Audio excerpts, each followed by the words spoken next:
Oke, bismillahirrahmanirrahim. Assalamualaikum warahmatullahi wabarakatuh.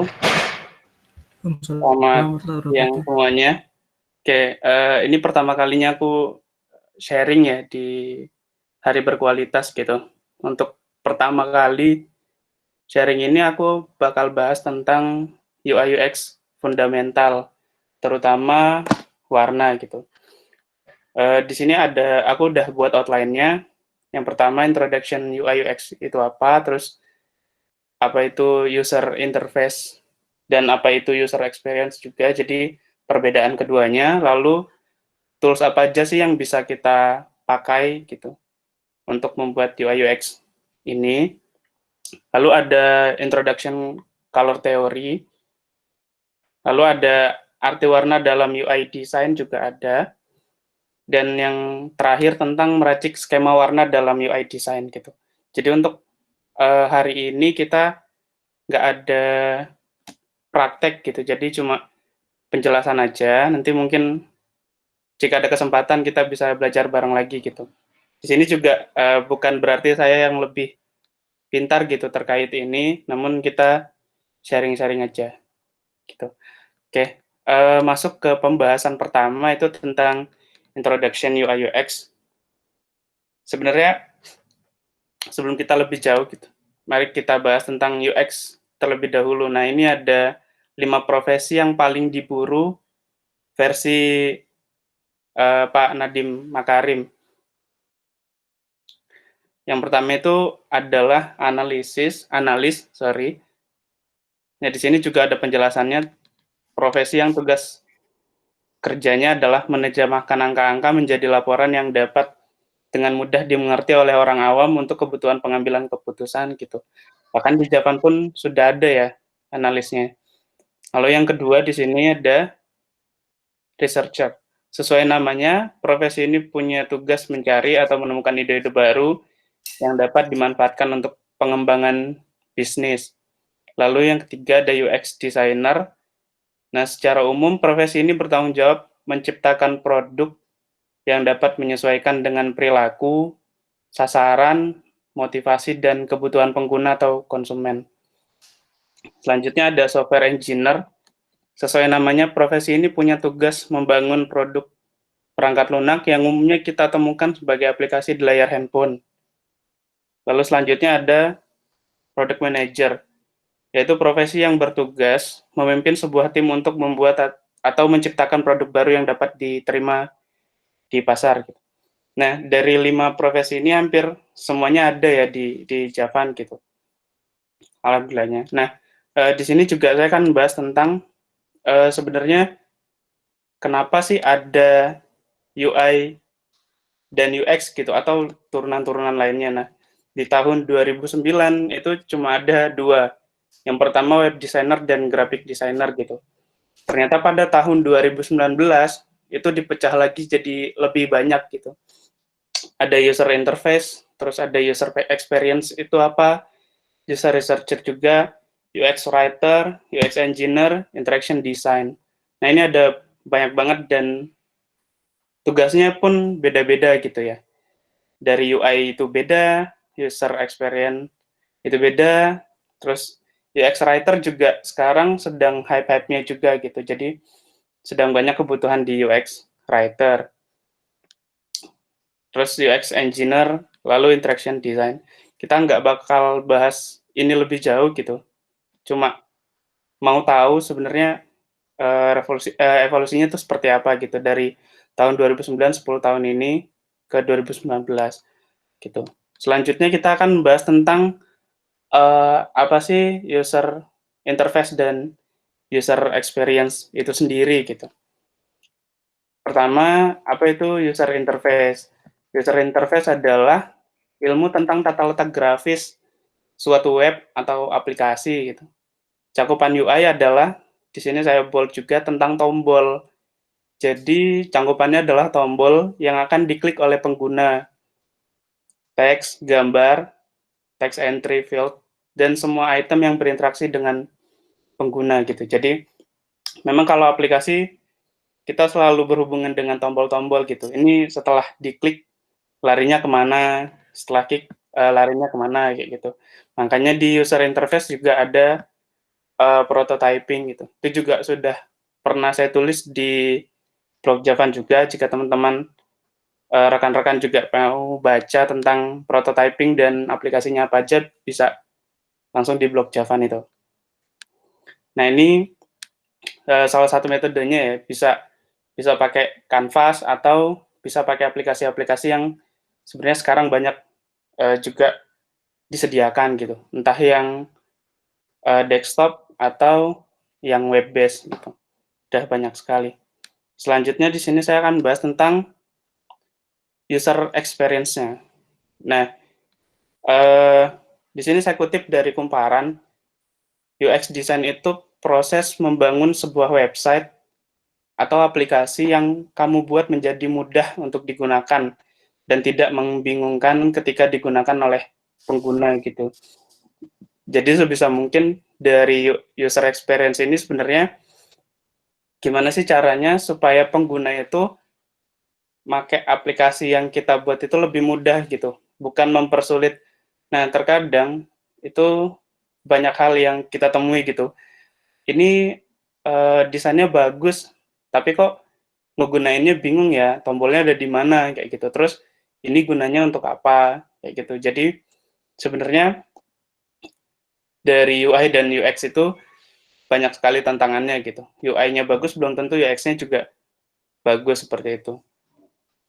Nah, di sini ada the core of UX itu adalah untuk membuat pengalaman sebaik-baiknya untuk pengguna. Nah, pengalaman sebaik-baiknya itu, eee, lebih ditekankan ke arah efisiensi ya. Jadi ketika pengguna itu memakai aplikasi, itu langsung tahu gitu, oh ternyata tombol ini larinya kemana atau aplikasi ini sebenarnya aplikasi apa, seperti itu.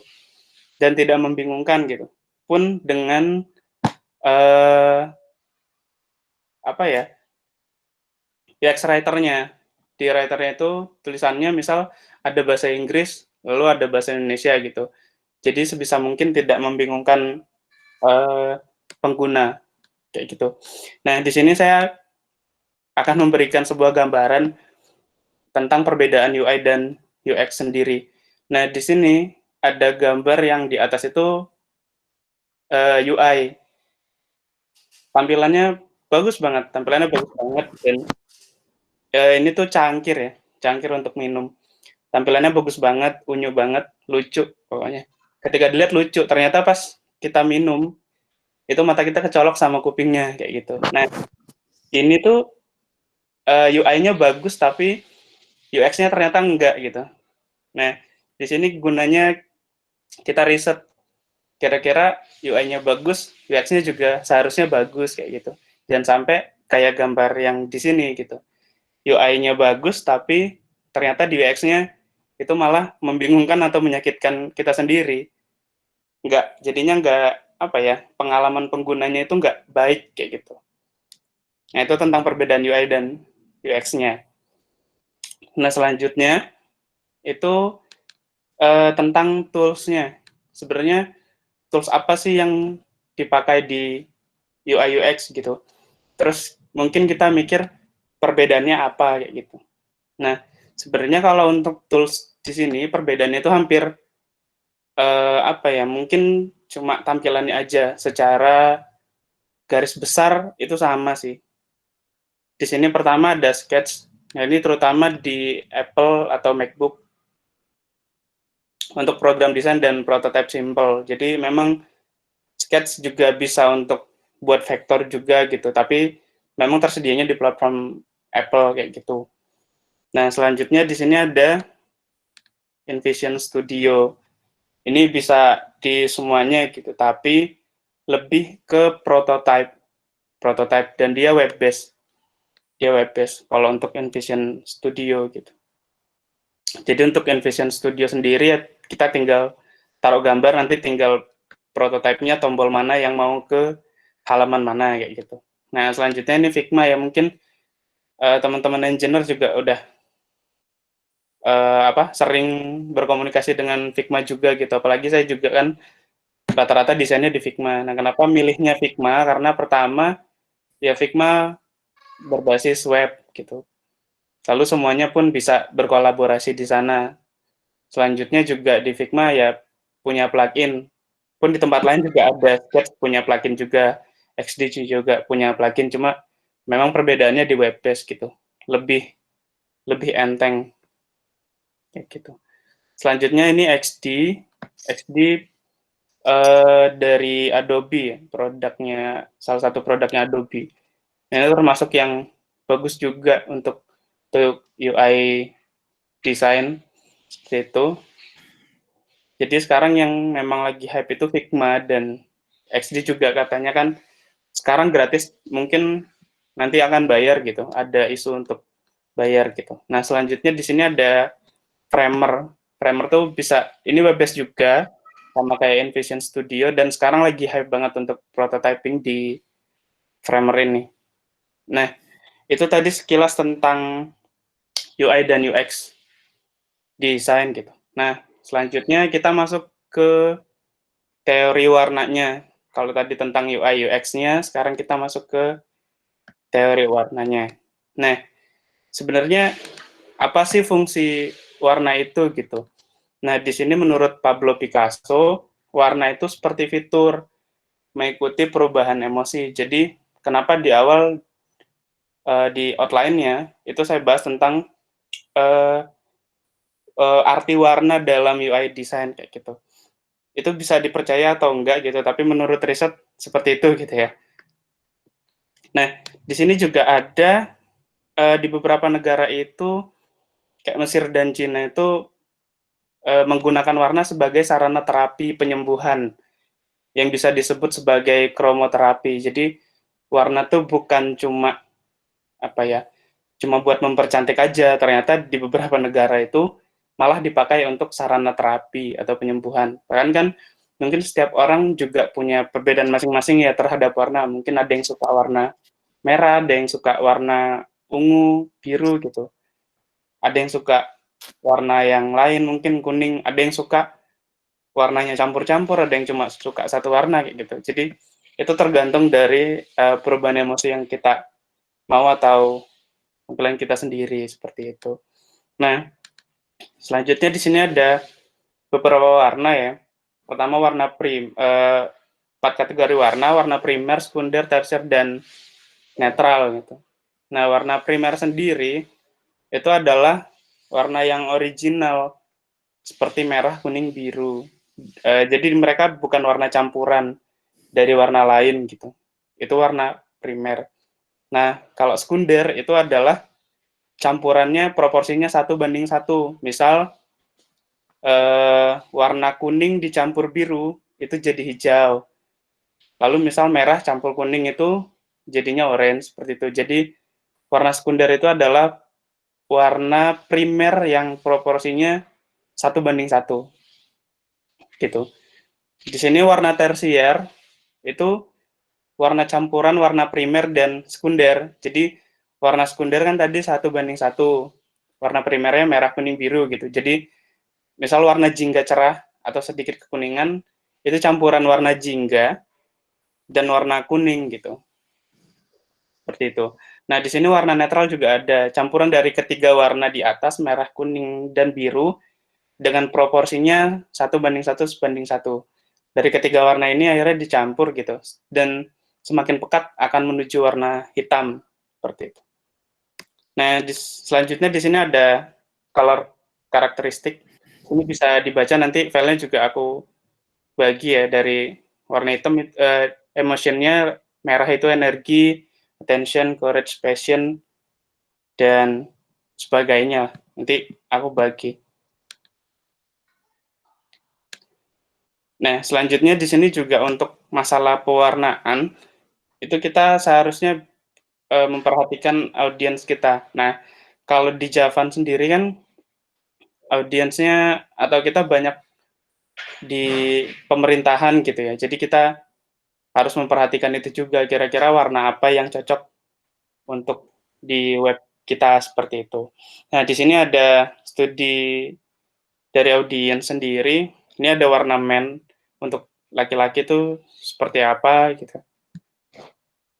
Di sini untuk anak-anak itu warnanya seperti apa, dan di sini ada juga untuk perempuan itu warnanya seperti apa. Nah, di sini juga dijelaskan bila target yang kita tuju adalah anak-anak, maka warna-warna yang cerah dan terang yang bisa dipilih, sehingga warna tersebut bisa menarik perhatian anak-anak karena sifatnya yang ceria dan colorful seperti itu. Contohnya Quizzes ya, Quizzes itu warnanya sangat colorful banget sih, yang sekarang lagi hits juga.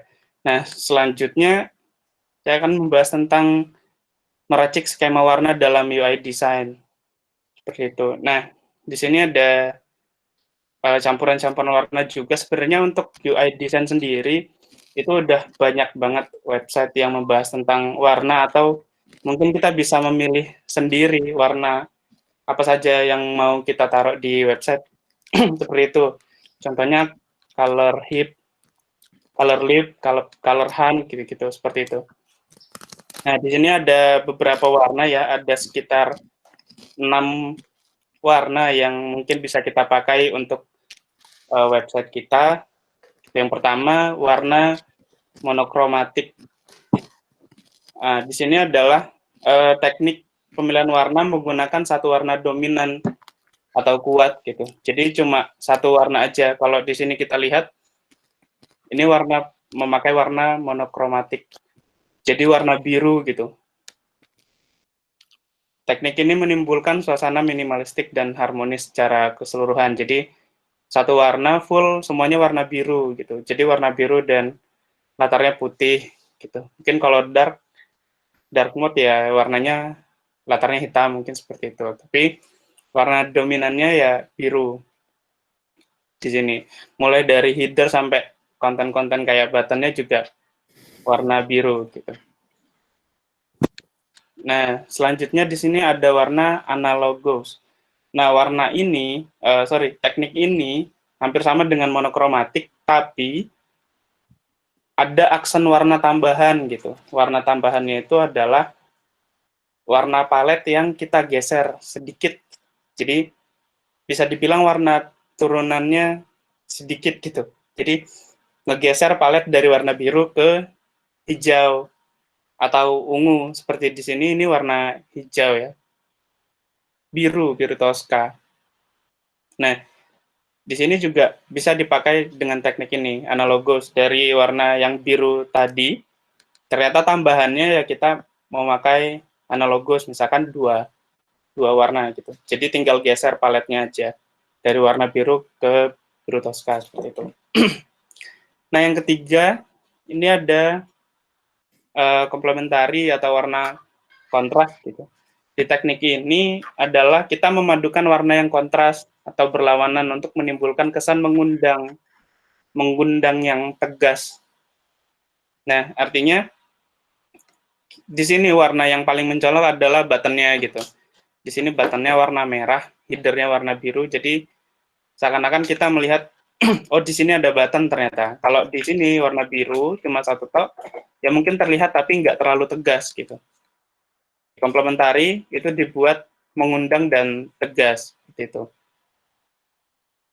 Selanjutnya yaitu split komplementari. Di sini teknik ini digunakan untuk menambahkan warna dari turunannya. Warna dari turunannya itu yang tadi di analogous itu warna turunan biru ya biru Tosca misal seperti itu, geser palet. Lalu di sini warna merah diturunin jadi warna pink, misal seperti itu. Jadi split komplementari itu seperti itu. Jadi warna biru itu digeser kontrasnya jadi warna biru Tosca. Lalu warna merah digeser menjadi warna pink seperti itu. Nah, selanjutnya ini ada triadik, yaitu kita memadukan 3 warna itu yang sama-sama kuat, jadi bukan turunan lagi. Jadi sama-sama kuat, 3 warna ini sama-sama kuat dan dimasukkan dalam satu desain. Di sini contohnya ada warna biru, hijau, dan merah. Di sini. Dari desain yang sama, ini kita menggunakan warna biru, hijau, dan merah.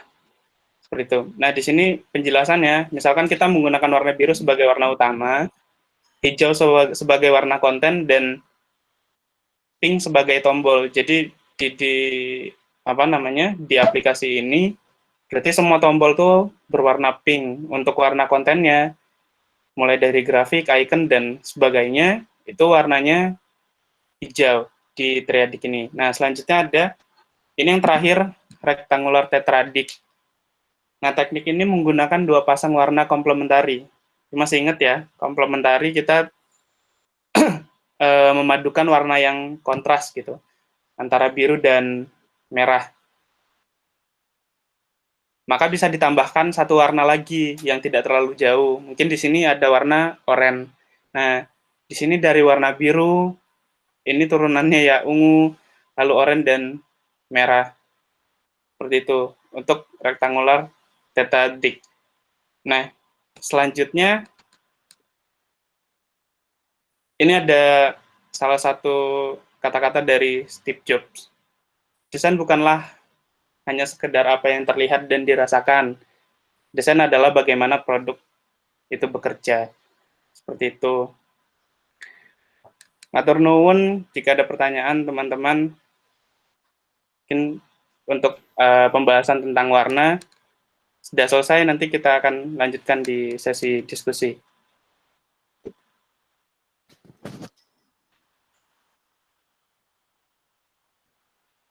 Mungkin ada pertanyaan?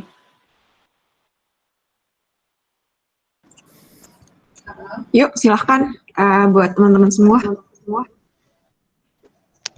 Saya mau tanya Mas Randi. Oke, silakan. Itu kan tadi ada ini ya, macam-macam triadik, tetradik, komplementari. Nah itu kan gampangannya kan itu kita pick 3 warna, 4 warna, 2 warna, yang itu memadukan di halamannya. Tapi kadang-kadang itu masalahnya bukan di tekniknya, tapi kita ketika kita pick warnanya itu kadang salah atau jadi mati rasa gitu pas waktu milih warnanya kayak gitu. Nah itu ada tips nggak ya Mas untuk milih warna apa aja sih yang bisa kita pick gitu? Oke, nah kalau dari pengalaman ya, jadi kalau aku tuh punya 3 warna gitu.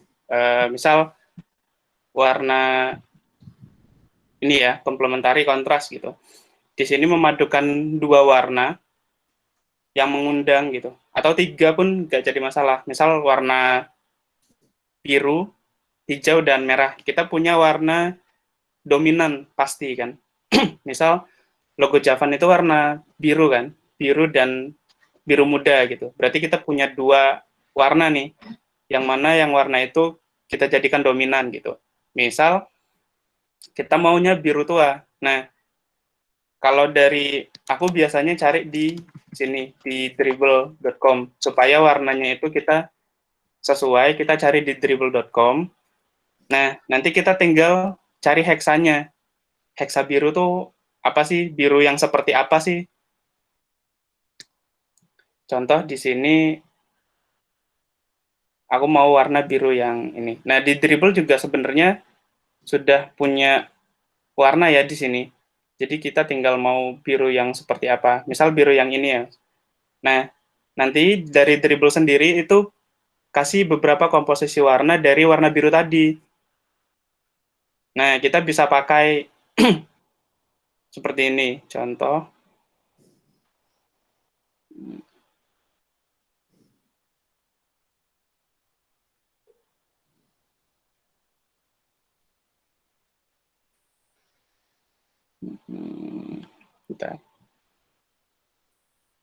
Contoh ini ya, Mas.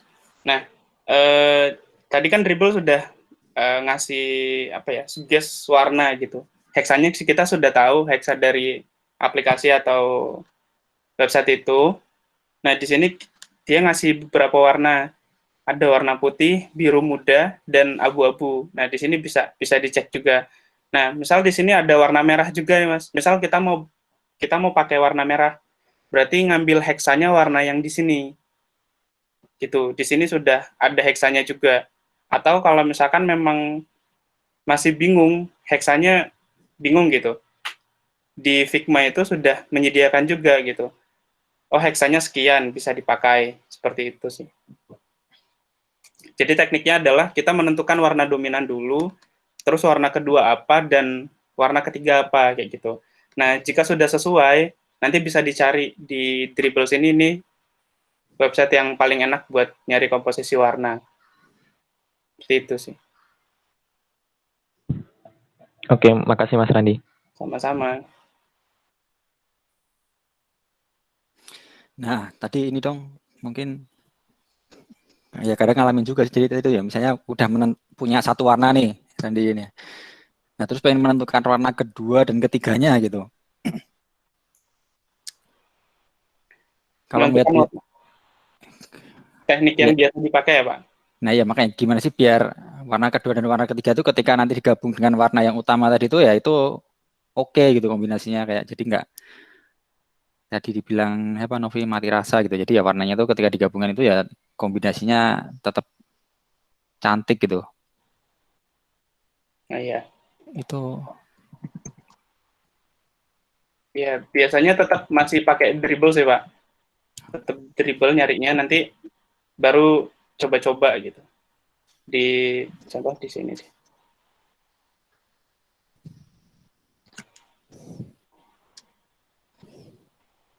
Contoh di sini warna-warna yang bagus-bagus gitu ya, Pak. Ada warna biru, terus ada warna kecoklatan juga. Di sini biasanya. nah misalnya jadi ini Pak, misalnya ada itu Modena gitu, misalnya kan kemarin sempat ngobrol dikit ya, Modena itu warna brandnya kan yang oranye itu ya. Oranye. Nah terus misalnya kita pengen ngasih warna, pengen nyari warna kedua dan ketiganya gitu. Nah itu gimana ininya? Oh ya, ya pertama aku biasanya ngambil heksanya dulu, Pak. Hexa yang warna warna primernya tadi itu. Warna primernya. Oke. Terus itu gambar di sini. Oke, cari di situ, terus itu muncul semua yang muncul warnanya biasanya. Yang mirip ya, tapi kayaknya itu nggak sama ya. Oke. Nah, biasanya itu. Ini proses pencariannya juga agak lama sih, Pak, sebenarnya. Misal ini ya. Ini bukan kuning.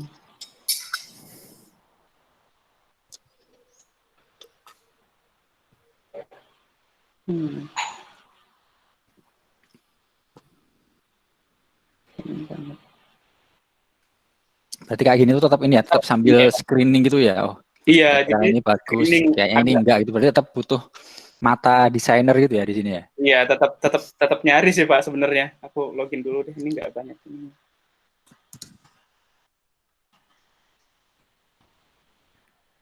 Tetap nyari, Pak. Jadi proses screeningnya juga agak lama ya, dan nyoba-nyoba banyak sih. Jadi kalau udah dapat satu warna, misal ini warna kuning gitu, misal mau pakai warna merah, nah merahnya yang seperti apa gitu, kira-kira bagus apa enggak. Nah kalau udah dapat warnanya, sebenarnya udah kesananya tinggal ganti-ganti aja, udah dapat warna pokok gitu. Wah, ada sinyal tuh.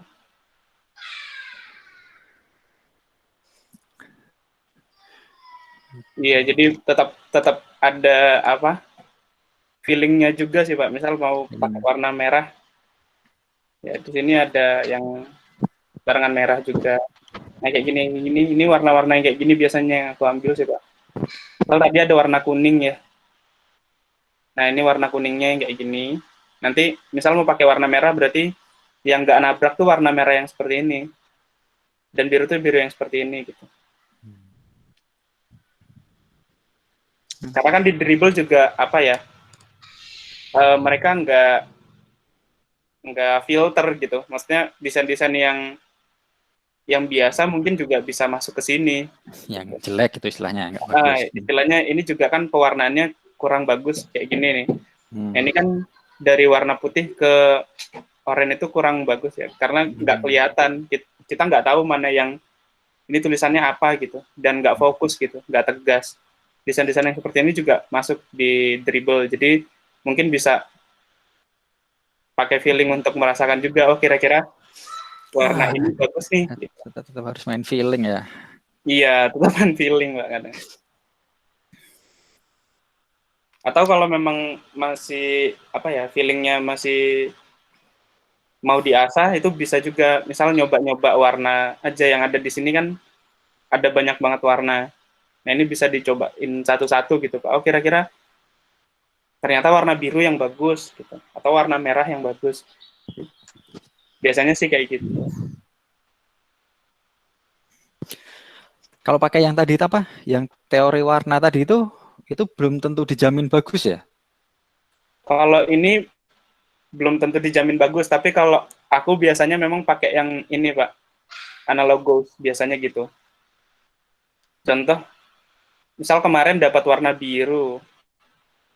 Itu, Nah, oke. Aku dulu kayaknya ada toolsnya ya di yang online itu ya, yang apa tadi itu apa sih analog triadi kayak itu tuh. Kayaknya oh iya ada. apa sih? Pokoknya ada apa ya? Cooler ya, bukan ya? Ada. Aku lupa juga ininya apa. Nah ini bisa pakai palette juga sih Pak, di sini ada nyediain palette UI color gitu. Ini bisa dipakai. Ini ada material UI juga. Ini Ada banyak sih. Kalau mau pakai yang di sini nggak jadi masalah. Ini udah warna apa? Standarnya dari palette. Tapi itu enggak ada pilihan yang tadi tuh saya kayak ini ketemu nih, coba buka ini. color.adobe.com. Oh, itu juga belum tentu bagus ya di situ ya. Misalnya aku chat nih.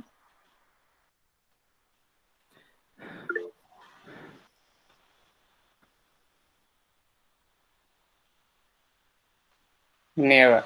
Nah, itu kan di kiri itu kan ada kayak yang tadi kan sesuai yang di slide-mu tadi kan yang apa triadi komplementer. Nah, Masku misalnya nyari warna kedua ketiganya itu pakai rumus ini gitu itu nggak dijamin ya, belum tentu juga ya. Misalnya misalnya warna oranye tadi itu bisa diganti nggak sih warnanya, ini salah satu warnanya gitu. Bisa Pak, ini biasanya. Jadi maksudku kayak ini, kayak misalnya jadi kan ini kan sebenarnya kayak rumus gitu. Jadi aku punya warna ini nih, aku pengen nyari warna 2-3-nya apa ya gitu. Iya. Nah itu kalau jaminan sih enggak sih Pak, karena kan kadang nggak dijamin ya. Iya, kadang kan kita mungkin mau oranye gitu, ternyata kita mau warna gelap untuk sidebar misalkan. Oh ternyata di sini nggak ada warna gelap gitu. Tetap mesti nyari sih. Nah kayak gini kan juga tadi ada monokromatik. Nah, ini warnanya ya hampir mirip semua.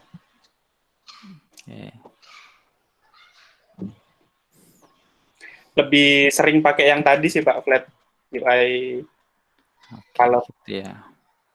Karena mereka udah ngasih warna dari yang gelap sampai yang terang. Oke. Kalau yang sekarang lagi hype memang yang Rusian Palette ini udah. Untuk desain-desain aplikasi rata-rata udah pakai yang warna-warna seperti ini semua.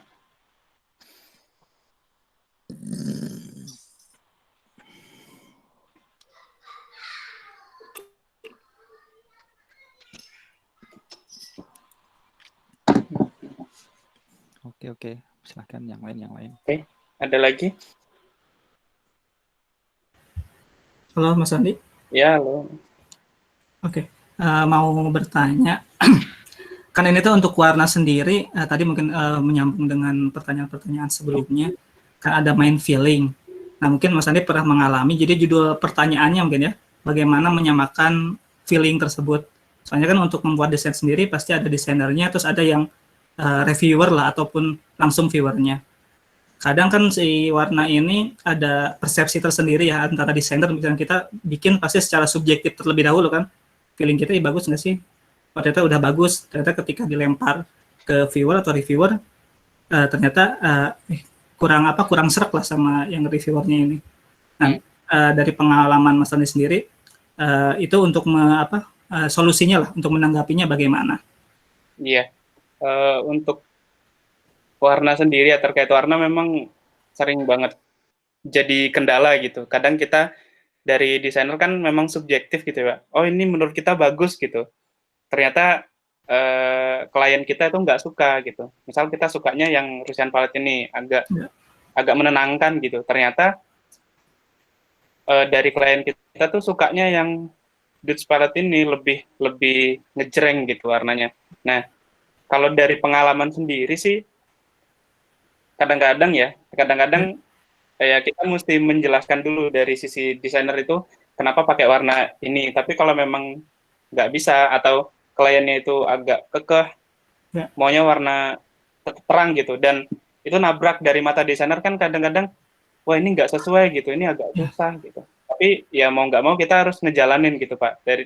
Tergantung sebenarnya dari kliennya. Tapi lebih bagus lagi kita riset ke penggunanya, misal penggunanya siapa gitu. Nah, nanti dari hasil risetnya baru kita diskusikan lagi kira-kira warna seperti apa yang bisa dipakai gitu. Dulu sebelum masih freelance desain juga ya berbeda gitu antara mungkin yang umurnya 30-an ke atas sama yang anak muda, dan juga beda di yang luar negeri sama yang di Indo juga pemilihan warnanya ternyata beda banget. Dulu pernah juga dapat freelance juga tahun 2018 kalau nggak salah, itu ngerjain desain juga gitu. Jadi ternyata orang-orang sana lebih suka warna-warna yang ngejreng gitu. Waktu itu dapatnya di UK, itu sukanya warna-warna yang ngejreng kayak gitu. Sedangkan saat itu warnanya masih warna-warna yang kalem seperti itu Pak sebenarnya. Jadi untuk mengikuti pemilihan warna, sebenarnya role modelnya tetap Dribbble ini. Jadi warna-warna terbaru tuh Dribbble inilah mereka update gitu, update banget masalah warna. Jadi kita bisa mengajukan kalau memang sudah mentok, ya sudah, mau gimana lagi gitu. Berarti emang dinamis juga ya masa pemilihan warna ini. Kadang benar. Tidak bisa, misalnya yang kita anggap bagus, kadang ketika sama klien belum tentu bagus juga ya. Iya, betul. Jadi, ya seperti itu. Sering baca juga blognya Duniawan yang orang paper pillar juga. Sering baca blognya dia, ya ternyata memang untuk masalah desain itu ya sangat dinamis gitu Pak. Menurut kita bagus A, ternyata klien B. Bisa jadi nanti customer-nya pilih C gitu. Tapi kalau memang sudah warna yang dari awal gitu, maksudnya warna yang nomor satunya gitulah. Contoh misal gampang sekarang Tokopedia tuh kita pasti tahu Tokopedia pasti warnanya hijau gitu. Bukalapak warnanya pink. Nah terus misalkan Shopee warnanya oranye, Javan warnanya biru, kita udah tahu gitu. Jadi ketika membuat produknya mereka ya tinggal mengikuti warnanya. Bahkan Gojek dan Grab pun hijaunya itu beda. Grab, Gojek, dan Tokopedia heksanya masih beda begitu. Mereka menyesuaikan seperti itu sih Pak. Ya. Sangat-sangat dinamis gitu. Padahal mereka sama gitu. Butuh skill untuk tadi ada kesempatan untuk negosiasi persepsi. Misalnya kita juga bisa mengajak klien kita untuk satu persepsi. Misalnya tadi misalkan dari sebelumnya belum bagus, jadi menganggap bagus karena kita jelaskan. Berarti ada kemungkinan seperti itu juga kadang-kadang ya di klien. Ada sangat mungkin seperti itu. Ya, makanya tadi itu muncul pertanyaan itu, sebenarnya tadi mau nanya itu sebetulnya warna sendiri itu tadi kan teorinya ada misalnya warna ini tuh merah begini terus warna ini begini. Cuman kan kalau kita tanya tiap orang pasti punya warna favorit masing-masing. Dengan tadi, dan kadang juga tidak menunjukkan, kurang tahu nih kalau dari sisi psikologi, kadang juga tidak mewakili misalnya emosi seorang itu dominan kemana. Jadi kadang suka aja misalnya sama warna tersebut. Jadi muncul pertanyaan apakah memang bagus tidaknya sebuah desain itu, ya kadang gitu. Saya dulu pernah desain juga misalnya sedikit, kadang ketika kita over ke orang ke klien misalkan, jadi kita anggap bagus ternyata belum bagus nih. Tapi memang kejadian banyak kejadian seperti itu. Iya. Oke. Terima kasih Mas Reni. Iya, sama-sama Pak. Mas mau nanya Mas? Iya, silakan. Biasanya kalau milih warna itu kadang sampai mikir jauh nggak sih? Misal mikir untuk kira-kira nih orang yang buta warna bisa ngelihat tombolnya nggak sih atau apa gitu nggak sih? Oh iya, itu sebenarnya ada ini Pak, ada apa? Aku lupa ya pluginnya namanya apa. Jadi ada plugin khusus untuk mengetahui sebenarnya warna yang kita buat itu bisa dilihat sama orang yang buta warna, begitu. Ada yang buta warna sebagian atau apa gitu ya. Aku lupa pluginnya. Bentar. Itu colorblind bukan? Bukan, oh iya, Oh, ya, bukan. mungkin.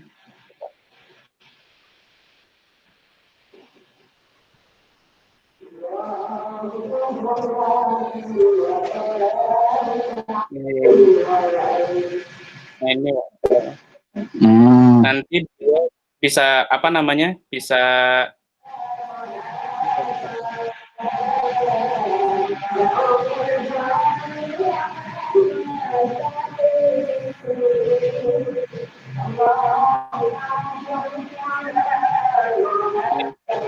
ini mereka bisa bikin dari warna-warnanya. Nah, misal ini orang yang warna apa gitu.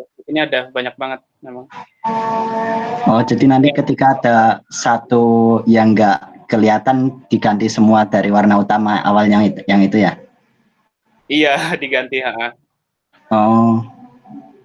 Jadi memang ya sebisa mungkin semuanya bisa melihat sih gitu. Di sini ada yang warna banget ya, semuanya bisa ngelihat tombolnya di mana gitu. Juga biar tulisannya kelihatan gitu kan? Iya, tulisan juga semuanya. Oh. Oke, makasih Mas. Sama-sama.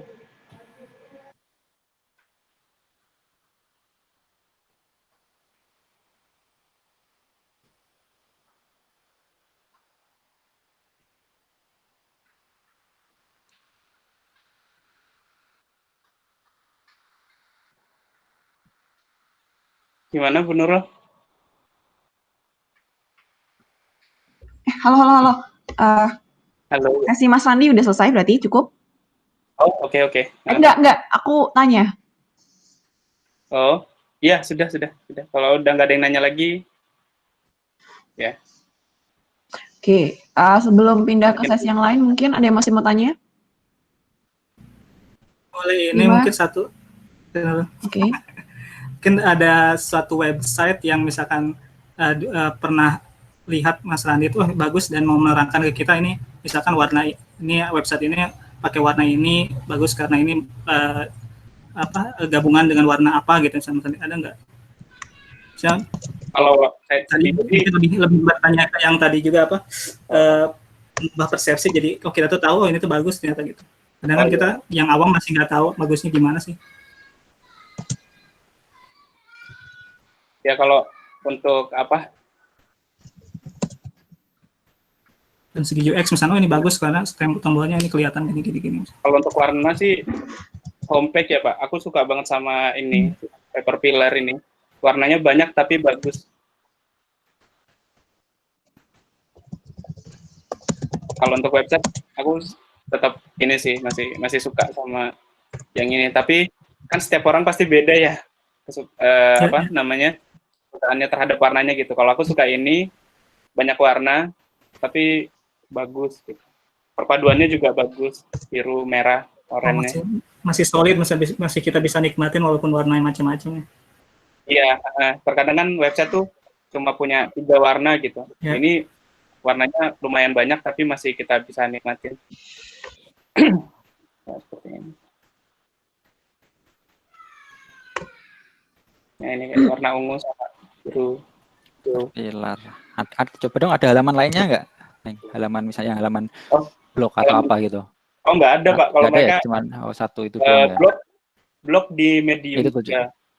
Blog di Medium. Kalau kontak Kalau kontak langsung sih. Oh. Ini kantornya juga di Jogja, Pak. Kantor ini. Caterpillar ya. Terus mereka juga aktif di Dribble juga aktif banget. Di Dribble-nya mereka. Jadi terkadang memang dari masa itu ada ini nggak sih, ada satu kunci misalnya itu macam-macam warnanya, cuman kerasanya kayak ada apa ngegabung gitu, misalnya ada satu apanya ya, ngeblend gitu warnanya ya, dominan gitu, ngeblend ya. Di apanya tuh triknya bisa biar ngeblend gitu, nggak ada yang dominan lebih kuat dari yang lain. Oh ya, biasanya nyari-nyari lagi sih, Pak. Tetap nyari-nyari. Ya kebanyakan di sini sih. Di Paperpillar, di Omo, Kreatif. Rata-rata di sini memang nyarinya.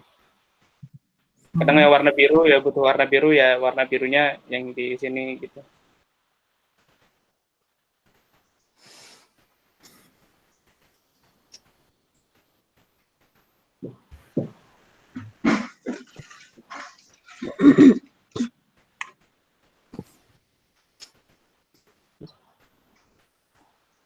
Kalau Mas Andi sendiri ada nemuin misalnya artis yang bikin misalnya tuh dia ada kayak signature-nya lah, kalau ini tuh bikinin dia gitu. Kalau misalnya favorit, misalnya suka nongkrongin UX UI ini siapa gitu. Kalau pembuat favorit ya, pembuat apa, Pak? Desainer favorit. Nah, yang misalnya kelihatan dia banget, kalau dibikinin itu dia banget gitu misalnya. Ada kalau misalnya kalau lukisan kan kayak Picasso gitu misalnya. Oh enggak, yang bentar, aku lupa. Oh ini.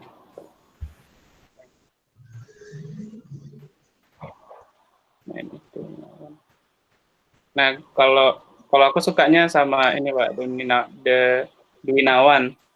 Dia yang kerja di Paperpillar juga. CEO Paperpillar.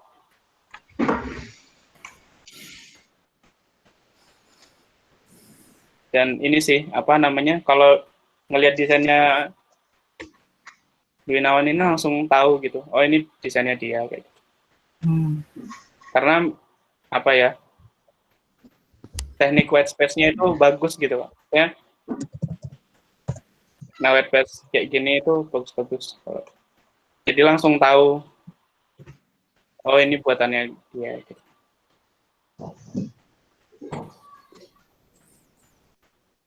Nah, kayak gini. White space yang seperti ini. Jadi nggak terlalu numpuk. Berarti ada juga yang misalnya bisa buat karakter desainer sendiri juga misalnya. Iya, bisa. Punya keunikan sendiri misalnya lama-lama. Iya. Ya, punya keunikannya sendiri. Oke.